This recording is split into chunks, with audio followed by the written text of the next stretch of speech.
संधिवात मणक्याच्या आजारावर गुणकारी घोंगडी. घोंगडी हे थंडीच्या दिवसात उपयोगात येणारे ग्रामीण भागातील वस्त्र आहे. मेंढीच्या केसांपासून ती तयार करण्यात येते. नमस्कार, मी रिकिता क्षीरसागर आणि आपण बघत आहात अभिजित भारत.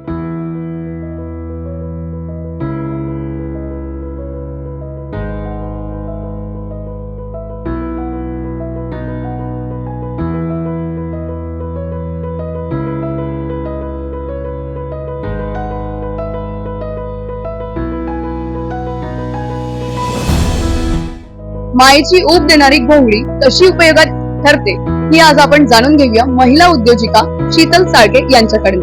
आम्ही घोंगडीचा स्टॉल लावलेला आहे. आम्ही ही मेंढीच्या केसांपासून तयार करतो. म्हणजे आम्ही धनगर आहोत आणि आमचा पहिल्यापासून व्यवसाय हाच आहे.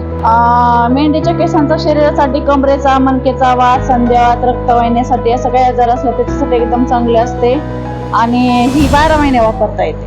उन्हाळ्यात पण थंड राहते आणि थंडीमध्ये गरम होते. 12 महिने वापरता येते आपल्याला. 500 पासून सुरुवात आहे. 500, 700, 800, 1000, 1200, 1500, 2000, 2500 म्हणजे जसे जसे कापण्या वाढत तसे रेट वाढत जातात. ते जे छोट्या पिल्लांचं राहतं पहिल्या कापणीची, दुसऱ्या कापणीची ती 2000, 2500 पर्यंत राहते आणि मोठ्या मेंढ्यांची 1200, 1500, 2000 पर्यंत राहते. नाही, पहिल्या कापणीचं सुरुवातीचं चांगलं असतं. म्हणजे जे पहिलं छोटं पिल्लं राहतं त्यांची पहिली दुसरी कापणी करतात ना, ते चांगलं राहतं. म्हणजे टिकायला जास्त टिकतं आणि ऊब पण लवकर येते त्याने. आणि मोठ्या मेंढ्यांचं म्हणजे केस जाड राहतो आणि टिकायचं प्रमाण कमी होतं आणि टोचण्याचं जास्त वाटतं. त्याच्यामुळं छोट्या पिल्लांचं चांगलं असतं ते. कारण जसं छोटं जे पिल्लं आपण जसं लहान लेकरांचे पहिले केस काढतो जावळाचं, तर तसेच राहतं ते. पण पहिलं, दुसरं आणि तिसरं 3 कापण्या होतात त्याच्यामध्ये.